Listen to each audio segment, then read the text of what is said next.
Bonjour à tous, bonjour à toutes, j'espère que vous allez bien, mangez bien. Aujourd'hui on a une story time. L'étoile du jour raconte son histoire. Elle est arrivée en Europe par le moyen de la Méditerranée, donc elle est passée en Libye. Elle a eu la chance, elle est arrivée en vie. Sauf que pendant son séjour en Libye, elle a été violée à répétition. Et ça lui a fait un gros traumatisme au point où elle n'arrivait plus à avoir de rapport ou même d'intimité avec un homme. Même se retrouver seule dans une pièce avec un homme, ça l'effrayait. Se retrouver là maintenant en Europe, elle a rencontré quelqu'un à qui elle a proposé la chasteté avant le mariage. Il a accepté. Ils ont donc commencé à fréquenter une communauté qui les suivait spirituellement jusqu'à ce qu'ils fixent une date de mariage. Comment aborder la question de ce viol avec cet homme? Évidemment, elle dit qu'elle ne se sentait pas prête à parler de ça parce qu'un viol, on n'en parle pas aussi facilement. Mais en plus, elle avait honte de pouvoir dire ce genre de choses. Au-delà de cette étoile, vous êtes nombreuses à m'avoir écrit pour me parler de viol. Ok. Il y a une histoire italienne que j'ai même publiée. Les gens ont dit ah oui, l'homme ne voulait pas te violer, sinon il n'aurait pas fait ci ou ça. J'aimerais déjà dire aux gens, une femme qui a été violée est une femme qui se sent sale, elle se sent souillée.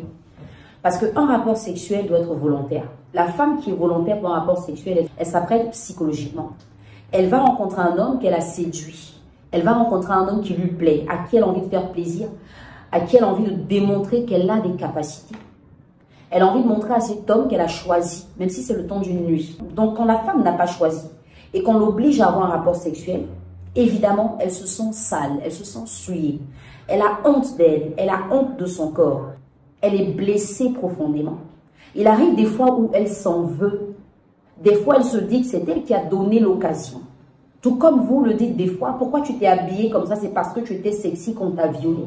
Il arrive des moments où elle commence à se dire elle-même, c'est peut-être parce que je suis restée seule avec lui dans cette pièce qu'il m'a violée.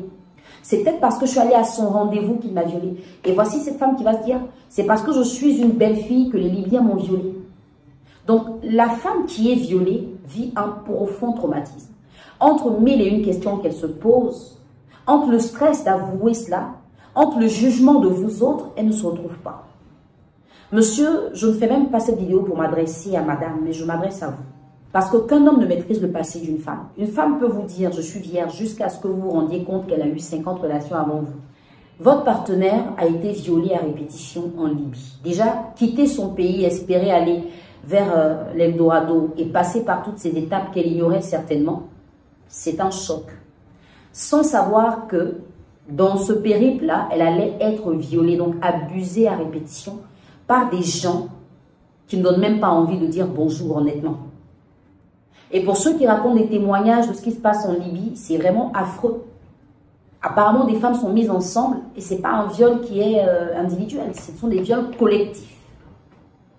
Une femme ne peut pas avoir de la facilité à parler de ces choses si elle ne ressent pas qu'elle a confiance à l'homme à qui elle doit parler. Parce que vous aussi, messieurs, des fois, quand on se confie à vous, vous utilisez ça pour nous insulter quand il y a des problèmes.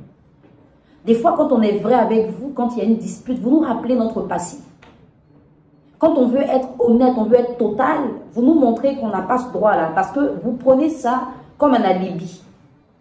Un jour, vous allez faire une mauvaise chose quand elle va parler. Ah non, moi, une femme violée, j'en ai pas besoin.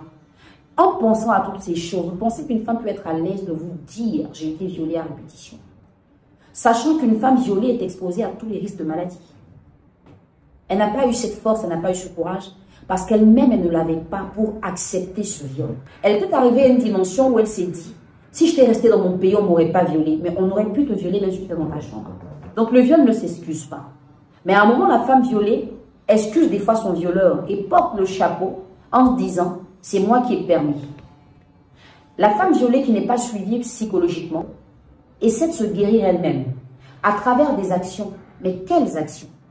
Elle ne peut pas se confier de peur qu'on lui raconte ça quelque part. Elle ne peut pas avouer de peur qu'on la juge ou qu'on l'interroge un peu trop de façon désagréable. Donc la femme violée, elle vit quelque chose d'insupportable. Et le seul recours qu'elle a, c'est de se taire. Des fois même, c'est de ne même pas porter plainte. Parce qu'expliquer comment ça s'est passé, c'est encore ressentir le violeur sur elle. Ressentir sa sueur, son odeur, sa saleté sur elle. Cette femme a vécu quelque chose d'assez fort. Ne donne pas à quelqu'un un fardeau plus lourd que ce qu'il peut supporter. Si c'est la volonté de Dieu que vous soyez ensemble, c'est peut-être parce que c'est vous, monsieur, qui devez l'aider à surmonter cette situation. Voyez-la comme la femme que Dieu a mis dans votre vie. pour vous faire sentir homme, parce que vous l'avez prise dans la boue et vous allez la mettre à la lumière. Il faut que vous soyez fiers un jour de la regarder et de dire « Waouh, grâce à moi, cette femme arrive à avoir une intimité sexuelle. » Je ne suis pas psy, c'est pas mon travail, mais j'ai réussi tellement à la mettre en confiance, à la rassurer, qu'aujourd'hui, elle arrive à me parler. Elle arrive à me faire des câlins, à avoir des rapports sexuels avec moi au point où on a un enfant ensemble. Si madame n'a pas fait des examens médicaux, je ne sais pas quand est-ce que ces viols ont eu lieu, mais la première chose, c'est déjà de faire des examens pour être sûr qu'on n'est pas contagieuse pour l'homme. Si c'est le cas, il ne faut pas l'exposer, il faut aborder le sujet et lui dire ça concrètement. Mais monsieur, quand madame vous le dira, ne l'utilisez pas contre elle. Parce qu'il y a des hommes qui se font violer sauf qu'ils n'en parlent pas. Autant un homme aurait voulu avoir une femme qui n'est jamais connue d'homme, des fois les femmes aussi auraient voulu avoir un homme qui n'est jamais connu de femme. Si Dieu a permis qu'elle soit en vie au point d'aller jusqu'au mariage, même de demander l'abstinence avant le mariage, c'est parce qu'elle n'était pas dotée de mauvaises intentions. Elle avait besoin de temps pour guérir. Mais quelle guérison elle pouvait avoir si elle n'avait pas le courage de parler? En Afrique, on ne tient jamais compte des émotions. Ah oui, on t'a violé, mais on t'a soigné, c'est bon, tu es guéri, tu peux maintenant vivre ta vie. Non, les blessures internes sont les plus difficiles à guérir parce que ce sont celles-là qu'on ne voit pas. Combien de femmes aujourd'hui ont des problèmes dans leur foyer parce qu'elles ont été abusées sexuellement quand elles étaient petites? Elles n'ont jamais dit ça à leur mari. Elles se refusent à leur mari qui pense qu'elle les trompe. Non, elles ne vous trompent pas. Elles ont un traumatisme qu'elles ne peuvent pas aborder avec vous parce qu'elles ne se sentent pas en confiance. Des fois, elles ne se sentent pas prêtes à en parler. Il y a des femmes qui ont été violées quand elles avaient 10 ans. Elles ont 40 ans aujourd'hui, personne ne sait.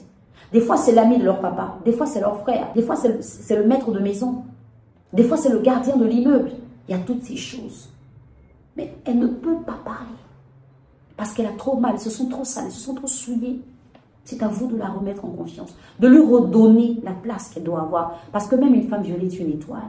L'étoile, ce n'est pas celle qui n'a pas de coups. Hein. Elle a des coups des fois très durs. C'est celle qui se relève. Dans le livre, je l'ai dit. Quand l'étoile ne va pas bien, elle a une stratégie. J'ai développé cette stratégie-là pour que chaque femme qui lit ce livre sache que quand ça ne va pas, voici l'attitude que je dois adopter. Madame, pour terminer, il ne faut pas aller au mariage pour combler un vide. Il ne faut pas te dire que si je ne me marie pas, je ne vais pas réussir à passer à autre chose. Non. Il faut d'abord passer à autre chose pour penser au mariage. N'utilise pas ton mariage comme ce qui va te guérir de ce problème, mais guéris de ce problème pour profiter de ton mariage. Ce n'est pas de ta faute si tu as été violée. Même si tu es allé en Libye, ce n'est pas de ta faute.